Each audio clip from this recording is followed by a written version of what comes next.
Les interviews du doc, c'est maintenant sur Vinyl Time. Bah voilà, alors tiens, on va vous faire découvrir un groupe, un quatuor italo-suédois. Le groupe s'appelle Headless. Il vient de sortir son nouvel album qui s'appelle Transitional Objects depuis le 29 août via M-Theory. Voilà, alors Headless, c'est un groupe qui a été formé en 1996, qui s'est arrêté, qui est revenu en 2011 et qui revient sur le devant de la scène avec ce nouvel album. L'idée, c'était de pouvoir en discuter et puis on a la chance d'avoir avec nous le guitariste Walter Cianciusi. Cianciusi, oh, my Italian is so poor. Sans souci, I would say. Walter Cianciusi qui est avec nous. On retrouve bien sûr quelques personnes voilà, intéressantes, notamment au chant Göran Edman. On retrouve Martin Enmantel qu'on a connu dans LG et Enrico à la batterie qui est le frère de Walter. Et puis on s'était dit, on va inviter tout le monde pour en parler. Walter, thank you so much again for accepting my invitation. It's a great pleasure to speak about your new baby with no live in front of the world. And again, congratulations to coming back. First of all, what a long story about Headless, because it looks like a young band coming, but we have a lot of history. It's coming on 1986 and coming back in 2011. So what a long story behind Headless and coming, not coming back, touring and so on. And what a great pleasure to hear some new song from you. What is your feeling right now? Because this new record is totally live and totally shared with everybody after a lot of work and so on. So what is your feeling today? Because when you have a new, I think it's yeah, I'm totally excited about it. Super excited, and I didn't sleep last night because of the album release, actually. Well, talking about the history of the band, it's true. Headless exists since 1996, I would say, but even a little earlier, actually. But I consider the first run of the band something completely unrelated to what happened starting from 2011. okay. I believe we're talking about two completely different bands. In the beginning, we were just a high school band, basically playing some metal, playing some covers, and also playing some original material. We did an EP and a full-length album back in the 90s, but I would, if it would be possible, I would like to have all the copies of these two works with me to burn them and to avoid diffusion of this so immature music. Yeah, we were really young, we were unexperienced, and the big gap between the 90s and the 2010s served to learn to properly play our instruments, learn to properly discover composition and improve our musicality. Bon, voilà, vous l'avez compris. Alors, le groupe a été créé en 1996. Alors, comme le dit Walter, il préfère oublier cette partie qui était plutôt quelque chose de jeune. Voilà, c'était une période. C'était le début, mais c'est l'histoire. Il y a toujours une histoire derrière un groupe. Donc, il y a une première partie en 1996 où il voudrait récupérer les disques et les brûler, mais bon, c'est l'histoire. Et puis derrière, effectivement, il y a une partie en 2011 qui est plus aboutie, on va dire, parce que plus mature, avec plus de découverte des instruments et de tout ce qu'ils ont pu apprendre. Et voilà, mais ça fait partie de la vie. Et puis, ce nouvel album arrive là maintenant, donc c'est important. Et comme il le dit, il n'a pas bien dormi la nuit dernière parce qu'il y avait justement l'album qui arrivait et c'était voilà, c'est touchant de se dire qu'il y avait ce petit stress là qui est arrivé. Walter, what a good surprise that you coming back with this 8 song plus one cover of Megadeth. Like you said at the beginning of your story, you are a tribute band or something like that, so you keep the idea of covering something, but what a great song to start. What less? What it's one of my favorite songs. Directly, you open and you give some energy on this first song. It's clearly something that you want to have at the beginning of the first one. Would be like a punch or something like that coming directly on the faces of the fan, because it's a huge one. I like these songs. And what is behind this one, and what is the feeling when you create this 7 song plus one, and the idea to select the ordering part, because sometimes it's so difficult to select which one is the first, which one is the last one. But this approach is really huge. So how can this story behind this song, and how you create this album with everybody right now? Okay, nice question. And thank you for appreciating Weightless. It's a song that is really important for me because it's dedicated to my firstborn son. So it's like an homage to him, something that I would like to leave as a present for him when I'll be gone. And so the lyrics are very, very carefully researched on this one. Honestly, I'm not the kind of composer that writes a lot. I don't write a lot. I always write when I cannot contain within me anymore an idea, a melody, or a sound that I can hear in my head, maybe for weeks or even for months sometimes. When am I about to explode, then I start writing a new song. And this project was written with a set list in mind. I mean, when you hear Weightless, you're hearing the first song that we recorded for the new album. And Losing Power, the second one, is the second song that we recorded for the album. So there's a careful orchestrated energy along the way, because I build the next chapter after hearing the previous one. So I know what I want to hear after the previous chapter. The only exception is the cover that was recorded in between, and we left the cover at the end just because it's something that in some way exulate from the typical Headless style. I'm sorry, I'm talking too much. I have to give you the chance to translate more. Sorry. It's okay. It's okay. It's better to listen you. It's great to understand the philosophy around your creation. It's really it's really impressed that how you create something new. I like the idea coming like this. Voilà, donc on est en train de parler du morceau Weightless, comme vous l'avez compris, qui est un morceau très personnel qui ouvre l'album. C'est vraiment un super morceau. Il y a du riff, il y a une section rythmique qui est super bonne. Voilà, il y a une mélodie très claire qui est très personnelle, comme le dit Walter. Et puis après, voilà, je posais un petit peu la question de savoir comment se créent les titres. En fait, comme il le dit, Weightless, ça a été le premier. Après, le deuxième morceau, c'est Losing Power, et ainsi de suite. On a senti, voilà, en allant, ils savaient où aller, ils savaient comment créer les titres, ils savaient comment les mettre. Et donc, c'est comme ça qu'ils ont avancé dans la création de cet album.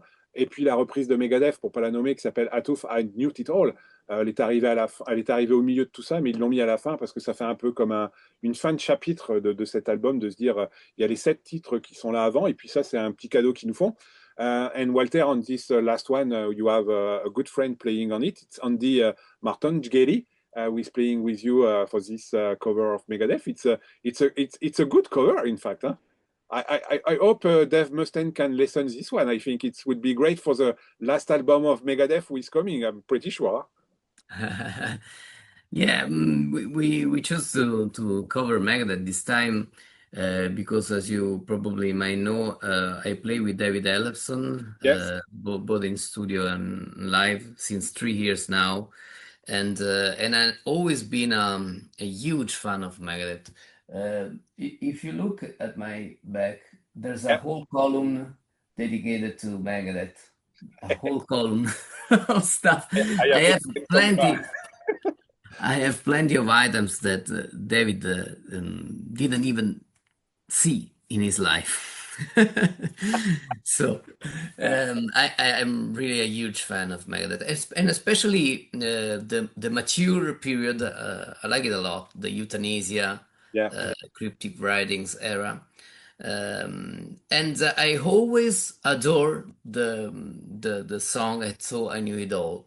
So when I discovered that David was the real author of that song, because there's been a short period in the history of Megadeth in which Mustaine decided to share credits with the other band members. And on Euthanasia, you can read that the song I Thought I Knew It All that we covered is by Mustaine, Friedman, Manza, and Ellefson, as all the other songs.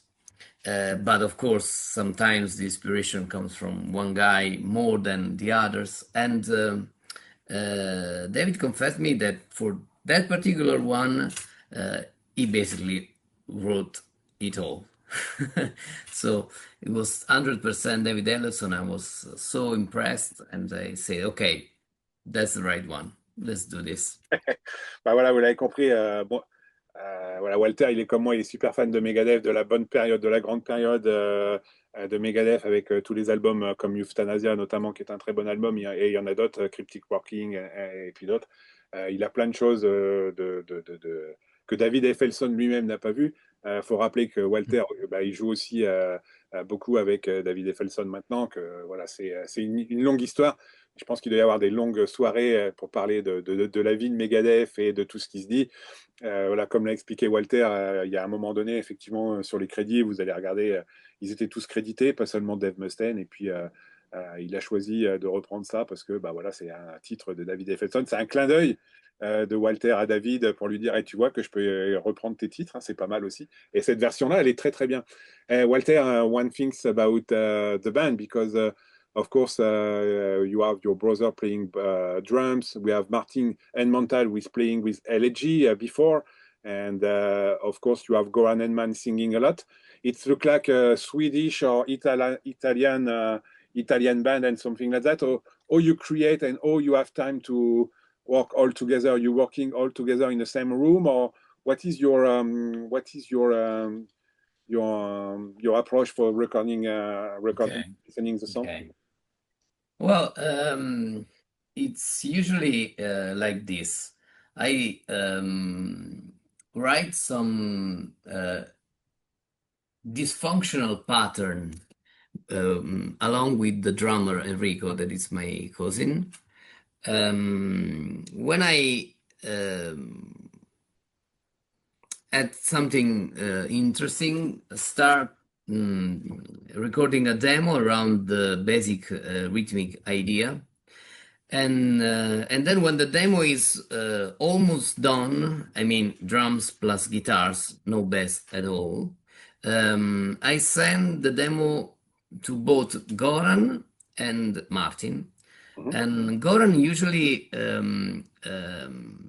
creates the melody and the harmony of the choirs with fantasy words.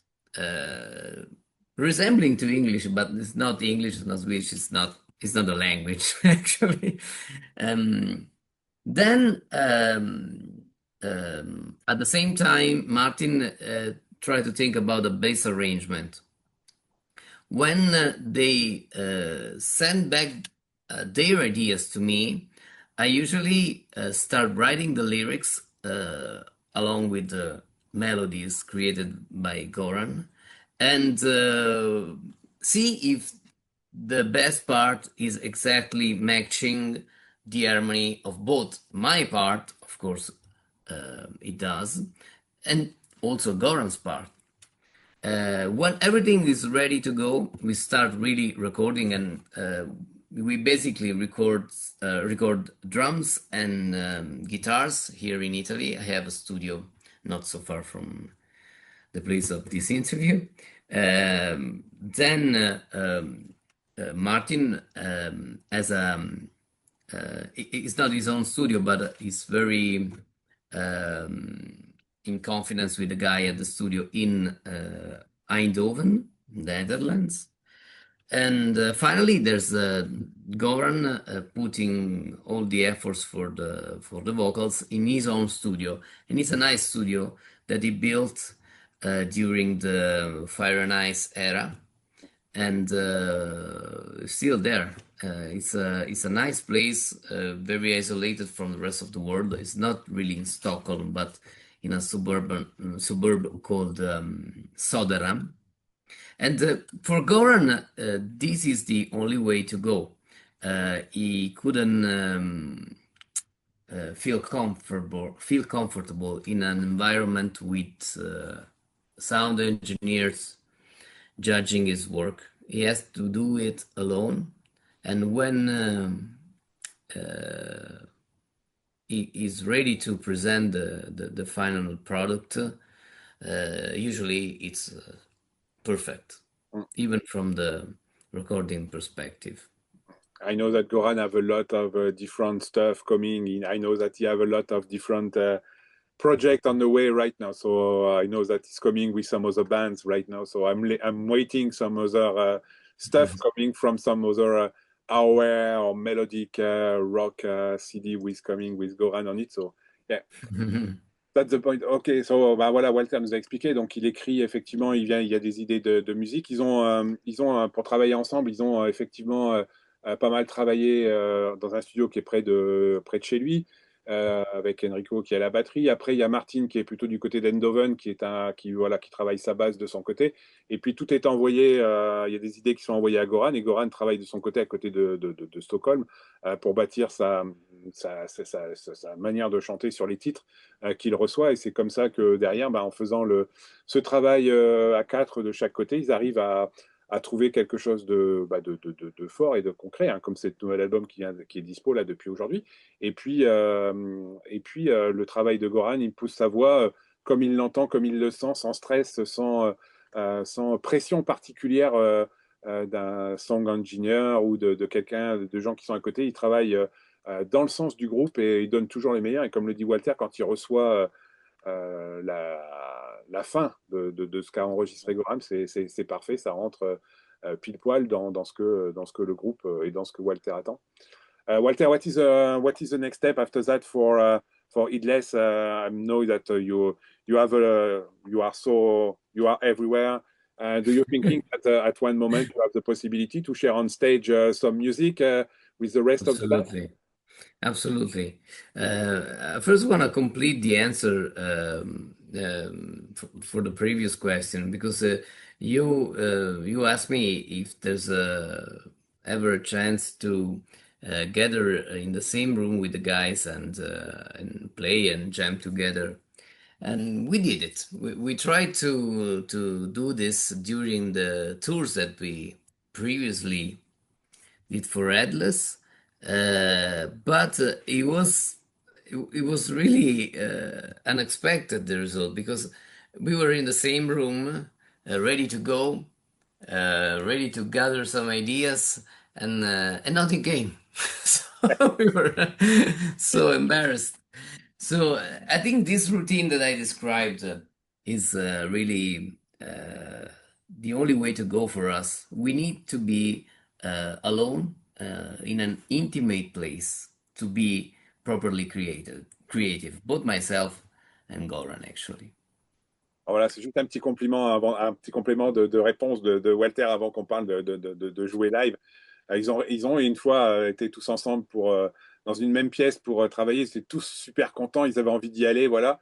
Et puis comme dit Walter, ça a fait pchit. Il n'y a rien qui est sorti, il n'y a rien qui venait, ça n'allait pas. Et donc ils ont acté qu'en fait c'était mieux qu'ils travaillent chacun dans leur coin pour faire la création d'Headless, et pas tous ensemble, parce que peut-être par voilà, par manque de confiance les uns envers les autres, ou peut-être par stress, ils n'arrivaient pas à faire ce qu'ils voulaient. Voilà, c'était le petit point de confirmation de Walter. So Walter, are we coming back at the questions regarding touring? About the future. Yeah, We just gathered a couple of weeks ago in Bergamo, Italia, northern Italy. yeah, I know. It's near to Milano. It's near to Yes, it's It's very close to Milan. I know. And we were shooting the video for the song "Still Material."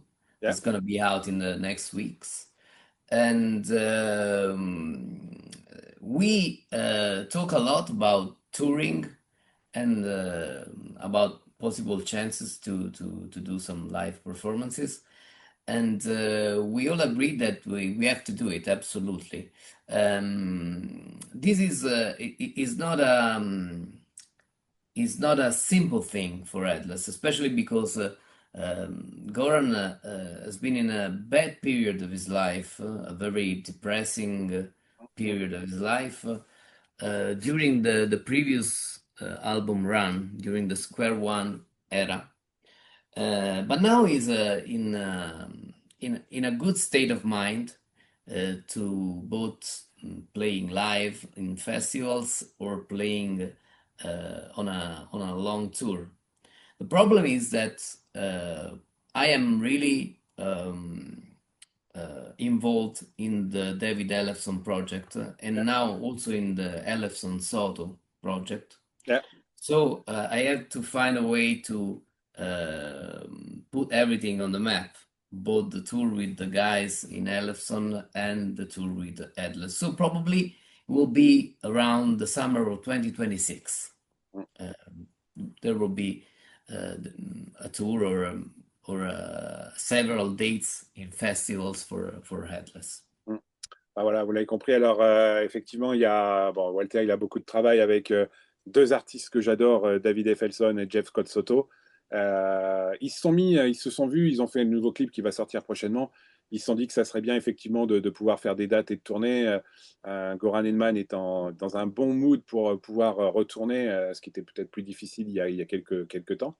En tout cas, ils sont ouverts effectivement à pouvoir tourner. Ils sont ouverts à peut-être revenir l'année prochaine, en 2026, sur des festivals. Pourquoi pas le Sweden Rock, pourquoi pas des festivals voilà, un petit peu partout en Europe. Puis quelques dates autour de ces périodes où il y a beaucoup d'opportunités pour beaucoup de groupes. Aussi, c'est bien et c'est pas bien. En tout cas, on va suivre l'histoire. Walter, one question more personal, because I know that you're playing with two of my favorite bass player and singer. So I'm a huge fan of Jeff Scott Soto since 1984, when I discovered Jeff with Yngwie Malmsteen, of course. And I'm a huge fan of Dave Effelson since he's playing with Megadeth since a long time. What is your feeling when you play with these guys? Because it looks like you look like a small guys playing and chance to play with two big artists, because I know that Jeff and David playing a lot everywhere and around the world, and you look like a small guys coming around these people and say, "Oh, I'm here." What is your feeling? so impressed that it's you work with two big artists, in fact. It's a weird feeling, actually. Usually at the beginning, there's always some fear. And I remember, especially with David Ellefson, because I'm such a huge fan, I was trembling on my legs during the first rehearsal. And then you forget about it. When the music finally starts, you think about the music and you don't think about him anymore. The secret is you don't have to see him in face, because otherwise you're lost. You have to think to be in a regular band. And it happened once. We were live and I was side by side with David doing the typical Judas Priest move with the instruments.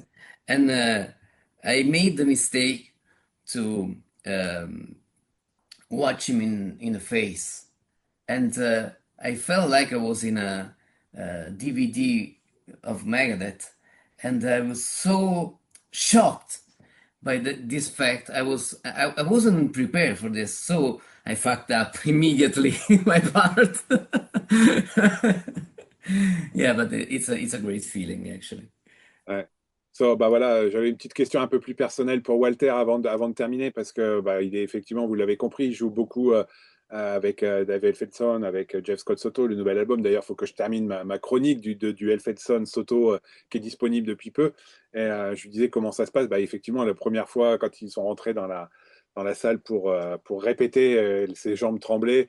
Il dit, il faut surtout pas regarder les yeux dans les yeux, David ou Jeff, parce que derrière, on risque, euh, on risque pas l'arrêt cardiaque, mais presque, hein, parce qu'effectivement, il se sentait au milieu d'un DVD de Megadeth. Après, il plante sa partie de guitare, donc ça va pas bien. Donc voilà, mais en tout cas, il est très heureux d'être au milieu de ces grands artistes, et on prend plaisir à découvrir. Bah, on écoutera et on découvrira bientôt ce projet Felson Soto, parce qu'il faut que je le chronique, et je vais essayer de caler une interview pour avoir un des deux, ça serait pas mal.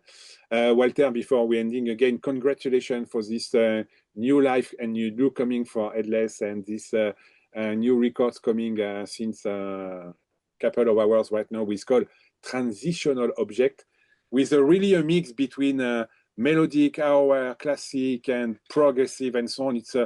It's a big one and huge one, because we have so many different things when you listen these records. We have to pass 2 times, 3 times, 5 times to rediscover some riff, some bass, some background, some words. So that's why I said it's a good one, because sometimes when we listen only one and you pass something, but when you get to listen many times this new CD, it's look like a big one. So again, congratulations to you and to the band. Thank you so much, Olivier. It really impressed me, this coming back again with the band.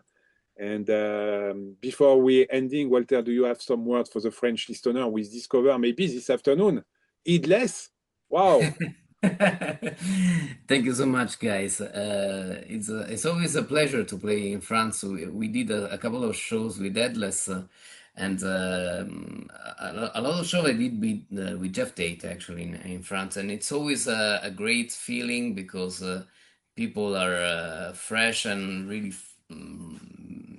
It seems that there's always friendship between the band and the audience, a little bit like in Italy.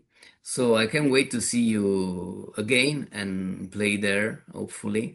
And thank you, Olivier, for the great review you did and for this interview. It was such a pleasure for me to answer your questions.